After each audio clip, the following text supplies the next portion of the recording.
Hey, good morning to those of you out there on the West Coast. Good afternoon to those of you here on the East Coast with me. It's a beautiful day out there, and I'm always excited about that. I'm excited about today's topic. Today's live is less of me doing the trainings that I typically do if you've come to my events before. Today, I'm going to be bringing on Kate Ostdiek from KZO Consulting. She and I are professional friends out there on LinkedIn, and really getting to know each other. But one of the things I liked about our kind of overlap of skills and understanding in the government space is I tend to be all about sales, and really the earliest in the sales life cycle or the acquisition life cycle, the better for me. Where Kate also plays in that world, but her strength and what we're going to be talking about today is post award, right? How do you sit there and really have the most success post award? And so today we're going to be talking about why large prime contractors sometimes don't pay you. This is my title, right? So Kate will dive more into the topic. But this idea of making sure that you're getting paid everything you deserve. I've been a small business government contractor, and I've had these kind of struggles that we're running into. So I'm excited about today's topic. Do me a favor, let Kate know who you are, put your company name, your core competency into the chat, and give her some welcoming love to our community. Sorry, I'm still dealing with a cold. I'll get past that pretty soon. But let me really quickly, if you don't know who I am, my name is Neil McDonald. I'm the president of the GovCon Chamber of Commerce, and I want to welcome you to my federal sales training, where I provide tips for success in the federal market. I spent 20 years in the federal market as a small business owner, and since 2018, I've been teaching people like you that government contracting is not a secret. It's just a process. When we follow a process A to Z, we have repeatable, predictable results. This is what I'm really excited about today as we start diving in, because I'm going to be talking to Kate, who's coming on here. I'm doing a little waving here. Kate and I are going to be talking, and it's still about process. It's process maybe post-award or something. So Kate, I'm really happy you're here. I'm excited to hear about a little bit about your journey and certainly these lessons you're going to share with us today. But I thought a good spot for us to just start is for you to be able to introduce yourself to those who don't know you out there. Just give me a little background of your of who you are and who KZO Consulting is. Hi, thanks for having me today, Neil. I was fortunate to start my career at Booz Allen as a very young intern, and I ended up working there for 8 years. So I had a lot of big company training on the big company processes, which was just a really great way to start. I then followed at a small business, and I was there for 11 years. My last 3 years there, I part owned it with two partners. So I've been exposed to a lot of different aspects of running a defense contractor, finance contracts, pre-award, post-award. So I've been there with you, Neil, as a small business owner in the defense contracting space.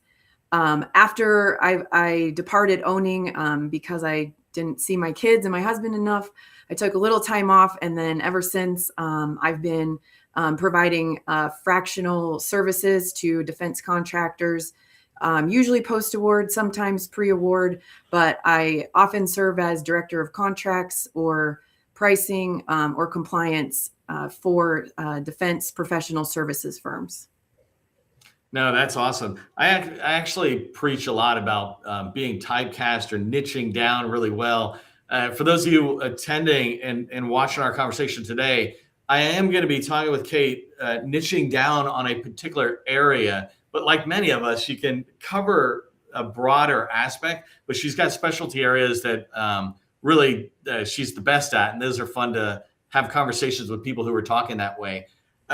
Before I go too far on to the topics we're going to be talking about, Kate, I want to back up to where you were in a small business, part owner, et cetera, because I've been there as well. And I gravitated to the sales side. Like I say this often, I hate the back office part of the business. I hate running, supervising or taking care of the operations, managing the money. I just like making the money, right? That was my area of skill, is the sales side. How did you find yourself gravitate into this compliance and pricing type world that you're in and specializing in? Well, it was in part because I worked with several people like you who really enjoyed, the sales part, but really did not enjoy the back office situation. And I found I was just the opposite. I absolutely love the back office work and facilitating, making sure that we read the contract and we do what the contract says and we get fully paid and we close the contract. And, we don't get fined because we've done something wrong. So I just really enjoy that part of the contracting. Yeah, that's why it totally makes sense, I guess. Like, you and I can be working together. I'm like, she's doing it good. Pour on her. And you're looking at me going, oh, good. He's doing sales, sucker. It's like, Yes. and we're both actually really, really happy with what we're doing or something. Yes. No, that's good. By the way, I too ran into that thing with my kids. I have young kids. So now I homeschool and I work from home. So I spend a lot of time. I literally teach my kids through ChatGPT and building AI apps just because I can spend more time.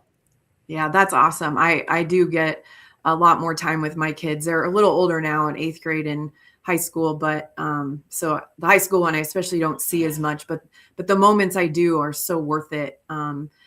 Especially when he's looking for food, I can always count on a conversation with a 15-year-old boy when he's hungry. So I make sure not to miss those moments now that I'm able to be there. That's hilarious. I've got 2 boys. I'm seeing that stuff come. This is maybe a good transition too, because really, as a business owner, I know from experience that when things start going south in the business, it pulls me away from my family and from the other parts of my life that I really want to enjoy. And so part of what attracted me to this topic to have with this conversation to have with you around this topic is this idea of understanding a little bit more about compliance, the way we're talking about in pricing, and in a minute, I guess we'll talk about like getting paid, et cetera. But can you just, because everybody who comes into my live sessions, we're all in this community at different levels. What does compliance mean when you're saying this just broadly, especially as it relates to, the audience here? Yeah. Well, what I love to say is when you work in a defense contractor, the governing document, the most exciting thing in the defense contractor is the contract. The contract is what tells you everything. It tells you what you need to deliver. It tells you what you need to be compliant with. It tells you when to close the contract. It tells you how to bill. It tells you how to get paid. It tells you everything you need to know. It's just that a lot of people don't fully read the contract or don't fully understand the contract, which is understandable because they are quite complex. Yeah, it's interesting. You and I have had multiple conversations where I've admitted that in addition to my passion for sales, I have a passion for delivery. And so when I have the contract, I'm right with you, compliance. But for me, compliance was always with the technical scope of it. Yes. And there's all these other aspects. I'm like, whatever, and they're there. And I know you have to do it. And fortunately, I had people on my team who kind of would watch that area. But it's interesting, Kate, as you were giving that response there, it aligned with post-award compliance. And it's funny because this, I spend my passion is around pre-award, trying to land the contract. And Steve Coprince, a mutual friend of ours out there in the GovCon world, was sharing recently, for those of you who haven't seen his article, basically he shared how one of us contractors lost a contract because we put a logo on a title page, but the instructions said don't do it. And so basically they lost it because they weren't in compliance. And so often we think about compliance matrix in order to win the contract. And I like this transition that you're pushing in, going, well, there's compliance afterwards too. Like this is where it almost really begins to step up out there. What are some of the top mistakes we make related to compliance, or top challenges maybe we have as small businesses? Yeah, I'd say the top 3 are: number 1, not fully reading and or understanding the contract. Number 2, not fully delivering on the contracts. That'd be kind of more, your area there of the statement of work and the procedural deliverables. Yeah. And then not fully billing or fully receiving payment for the work you did. I would say those are the top three mistakes I see. And all of those mistakes can be quite costly, because even if it's not the third one where you're not fully getting paid, not delivering can be quite costly for your next proposal or the next time you try to win work with that client. Yeah, it's interesting. I mean, just sticking with the procedurals, and for people maybe not familiar with that, I don't know what it stands for. It's like contract delivery something line. Now it's the names escape me. Contract data line. Someone out there put it in the chat for us. I'm going blank on the. No, you're fine. Somebody will throw it in the chat for us, which is great. It's the shortened version of it means deliverable. And so those are the formal deliverables, but in the statement of work, there's a lot more about delivery as well that the program manager will make sure, should make sure is going to the government the way the government is asking for it. Yeah, it's one of my the things I always did, and my piece of advice for people when I guide them on contracts, and especially starting a contract, is like within that first week of the start of the contract, you need to be sitting down with the contracting officer representative, or the core, and the program manager. So all three stakeholders are in there, and you present the contract back to them in plain language, going, "Did we miss anything? Anything else you guys are tracking on?" And generally, those acquisition folks on the other side are also doing that same kind of thing. They want a successful contract. So that's on the technical scope side, et cetera. What about on the, I know we're going to be talking about like interacting with prime contractors, especially maybe as a sub, but what about pricing mistakes that we make, right? There's pricing things you can do before you bid, but what about some of those challenges maybe you see us making, mistakes we're making out there related to the overall price or maybe labor categories or whatever? Yeah, there are a few things. Make sure you understand the difference between the award value, which is the government's intended full value of the contract, and the current funded value. Often the government does not fully fund. And so it's really important to understand, did you get fully funded or were you only partially funded? And if you were partially funded, how long will that last? And do you need to be, conservative with how you use the funds, or does the government really want you to go all out and get the work done as fast as possible? Really making sure you understand what the government wants there is incredibly important. It was funny until you and I met and started talking. It never occurred to me that people would get contracts that wouldn't get fully funded, because the world I played in, we were not only fully funded, but we were able to accelerate the spend because our customers would recognize getting value earlier. It's like, you already committed to getting this in 5 years. Why don't we give it to you in 3 years? Same amount of money. For us, everybody, it's a win if you really look at it. But if you change that to what you're saying, on whether it's fully funded, can I ask you, just pull a little thread on that for a second? What advice would you give people on how they can check that, like when they should check that, and then maybe what to do when they notice that it's different than what they expected? Yeah, well, the contract value should match the proposal. That's what the government intends to give you in the long run. So the way to check that is against your proposal. And then there's another section immediately following in the contract that shows you what the actual funding is. And if the numbers aren't the same, understand why. Did the government give you a quarter of the funding? Did they give you 1 month of the funding? Really make sure you do the math and understand what you think the government's intention was, and then definitely have that conversation with the government to make sure that what you assumed about their intention really is their intention, and so that you're on the same page. I know people are going to be thinking this, especially anybody who's newer to this game or hasn't, even if you've been in business for 5-10 years and you haven't experienced this type of thing you're describing. Is it okay to go back to the government and say, hey, this was the proposal value, this is the contract value, which is lower. Can we adjust the scope, or you increase the funding or something? How, quick tip on that? Well, it depends on the client. You wouldn't want to do that with a client who usually doesn't fully fund, because you would look like you don't understand their game. If previously you worked with a client and they fully funded, I think that'd be a valid question, but I would approach it very cautiously, because If that's how they usually operate, they only fund a quarter at a time or a month at a time for whatever reason. That would be good for you to know ahead of time before you push for more funding before they are wanting to give it. That doesn't mean they won't give it. That's why it's really important that you match their intent. But just be careful about saying you want all the funding right now, just because you want all the funding right now, because it may make it look like you don't understand them and their pain points. Yeah. And for people listening, it's totally okay if you don't understand things, just check.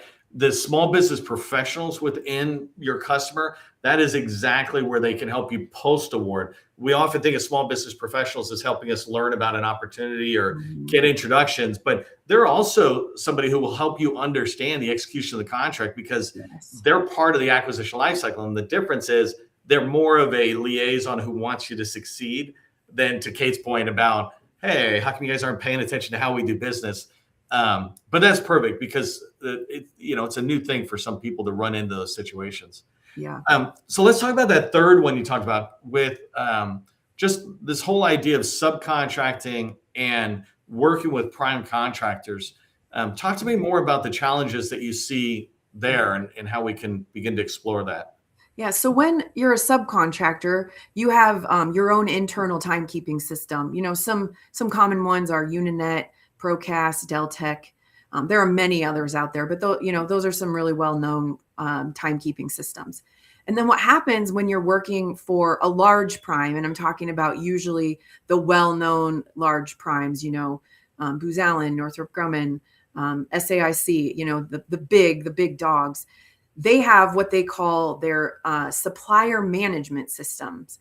And when you're in professional services, you as the employee doing the billable work on the subcontract, you have to enter your time into your own company's, the subcontractor's timekeeping system. And then you have to turn around and enter that exact same time into the prime's supplier system. And, that may sound pretty easy, but what happens is over time, those employees start to favor their own company's timekeeping system, especially around the holidays, because that's where their PTO and holidays live and where their weeks add up to 40. And so then the employees can sometimes start to get lazy or just forget about putting their time into the prime's supplier system. Now, the downside about that is the prime supplier system auto generates the invoice from you, the subcontractor. So if your employees aren't putting their time in to that system, all of a sudden you're not getting paid for those hours. And the invoices that are the true invoice generated by that prime supplier system are suddenly not matching your invoices internally if the employee put the time into your system and not the prime system. It's funny, just for everybody else, I mentioned this, I think, to you before, Kate, but this idea when she and I were talking about a topic and we're like, oh, let's talk about this topic about primes and subs. I was like, well, I mean, does that really happen that often? And the minute I said that, I went right back to both of my government contracting companies. And not only my employees, but myself as a billable employee, I hated it. Like Lockheed Martin was one of our primes that we worked with on the government, and you had to put it in their system and mine. Pretty soon it's like, oh, I don't even want to do these kind of things. And I always tell people that the more administrative work you put on any employee whose job is not administration is really annoying. It drives us nuts. And so, so I recognize that not only is this happening, but it's happened to me and in my company. And for us, the only way I solved it was just yelling at people, which was never appreciated. And it didn't really solve the problem. It just fixed it for that week, and then we ran into it. What are some tips you have for us on what we can do to begin to minimize the occurrence of those problems? And then maybe also, what do we do when it happens? Yeah. So a big way that I've seen companies, and I've recommended to companies to fix it, is assign someone The PM is usually a little bit too senior. Maybe if you have a more junior PM, or you have a more junior member of the team who's really good with details, or really, just on top of timekeeping, you could have them put everyone's time into the prime system. You could have them, you're really supposed to put it in every day, but as long as the billable employees are putting it into your timekeeping system, the subcontractors timekeeping every day, then the designated person could put the whole team's time in once a week, as long as you're very aware of the prime's deadlines.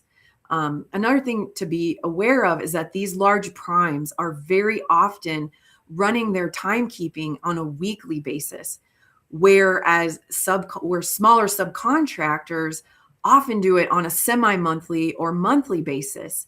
And same thing with invoicing on a monthly basis. And so you've got the larges doing it weekly, and then you've got these subs doing it semi-monthly or monthly, and it can become a really big mess really fast. So one way is to assign someone to put everyone's time into the large prime supplier system. And as long as the individuals are putting it into your timekeeping system and you're not changing anything, that is still audit safe, because you can't change somebody's time input according to audit rules, but you can duplicate it into the other system, and that is okay to do. The other thing is to align your invoicing timeline with the prime. So even if your default is to do monthly or semi-monthly, switching that group, the group that however many of them are under a large prime that go for weekly, switching those folks to weekly would be very beneficial, because then all of your timelines are the same and all of your invoices match to the dollar, instead of having to split weeks that cross months. Yeah, I mean, I haven't done timesheets myself in a little while here, but correct me if I'm wrong with what I'm about to say. Because I talk about this a lot, that if you don't do something daily, then and you say I do it weekly. Well, if you miss a week, now you've gone 2 weeks, kind of thing. Yes. And if you do it every 2 weeks and you miss a period, then you're off to the month. Yeah. But there's a couple of things I was thinking about as you're saying this, is that first off, just process, right? Or this leading indicator to success. If everybody's doing it daily and somebody misses it today, well, it's not a big deal with a prime, but it's an early indicator that, hey, we might have a little problem there. They don't have enough time to get their time in, whatever it is. Now it can be a training issue rather than a compliance or, hey, we lost our money issue. But the other thing is, especially with Lockheed and some of these other people, and I'm going to tie this back to the Secretary of War, that something he just said last week, I think, it might have been 2 weeks ago, but I think it was just, it was the president. It wasn't even the Secretary of War. It was the president. I'll come back to that in 1 second. But in Lockheed, when we had to report our time, they were like, you report every 15 minutes. You're reporting in 15-minute increments and saying, what did you do for those 15 minutes? So at the end of the day, you go, hey, I worked this much time. And you had to have that kind of accountability. Yeah. President Trump just in the last week or so threatened Raytheon, I think, that, hey, I'm going to pull your contracts if you can't tell me what you guys are doing. If you can't step up the pace of building weapons, but you also can't tell me what you're doing. And if this is what he is telling the large primes, these are who you're saying that, we've got to watch out for ourselves as smalls. Yes. Yes. It's really critical that your employees are entering their time every single day into your timekeeping system as the subcontractor. That is not optional. So every single day must be happening in your timekeeping. It is okay. It is preferred that it goes into the large primes every day. But even if you have someone doing it every other day, or even as long as you meet the weekly deadline, as long as there isn't some special term in your contract, as like we said before, always read your contract. But from what I've seen, generally speaking, as long as the time is in the large prime supplier system by the deadline given, which is usually a Friday afternoon, every Friday, then you are clear. But to be compliant for your own company, you absolutely must have your employees putting that time in every day. Now, exactly what they're working on, that's kind of a different conversation, but definitely in general terms, all the work they're doing, that they're billing, must be furthering the statement of work attached to the contract they're billing to. If that's not happening, we have other issues. Right. Yes.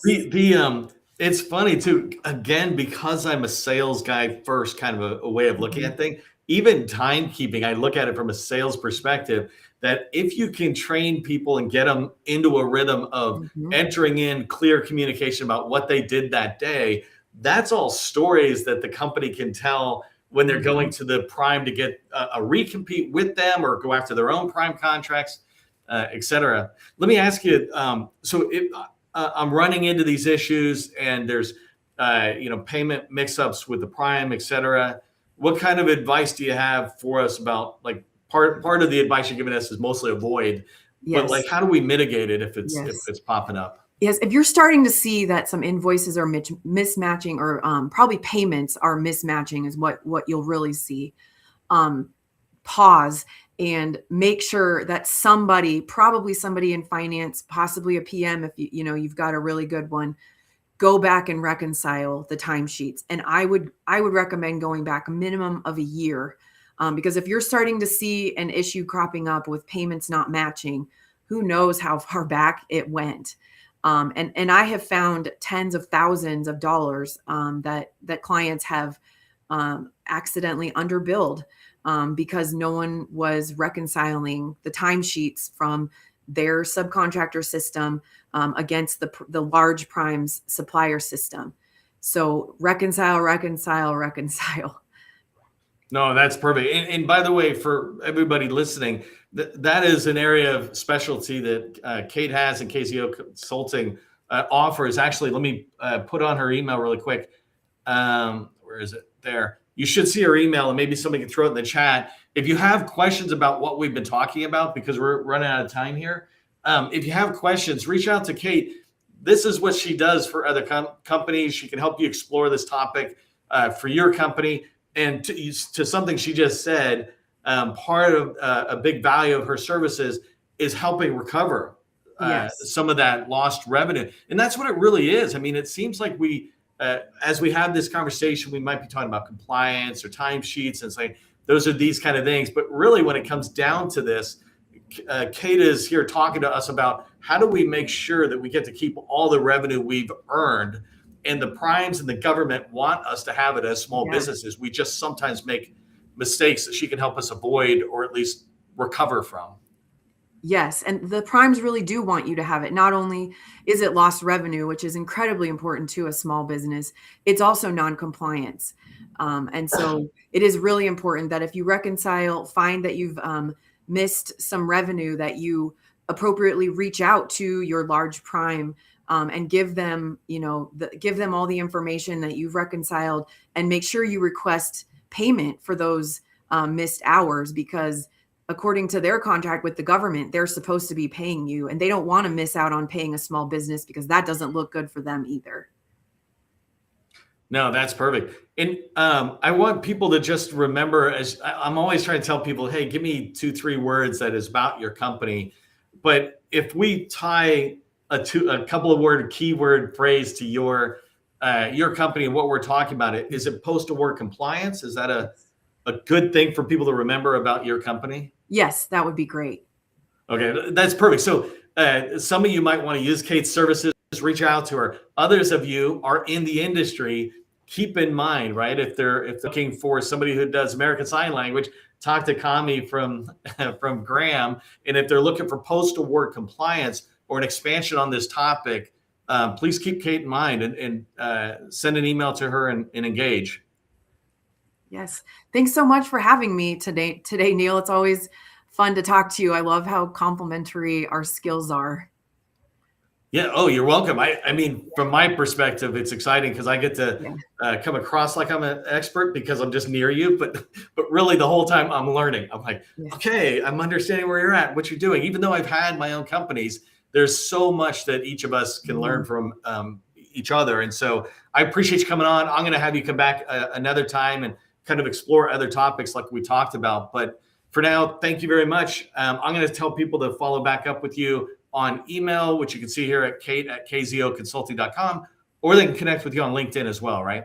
That's right. Thank you so much. You're welcome. And for everybody out there, just remember, whether it's postal work compliance or federal sales, government contracting is not a secret. It's just a process. Part of the process is ending on time. It's 12:30. We will see you next time. Thank you. Bye, Kate. Bye.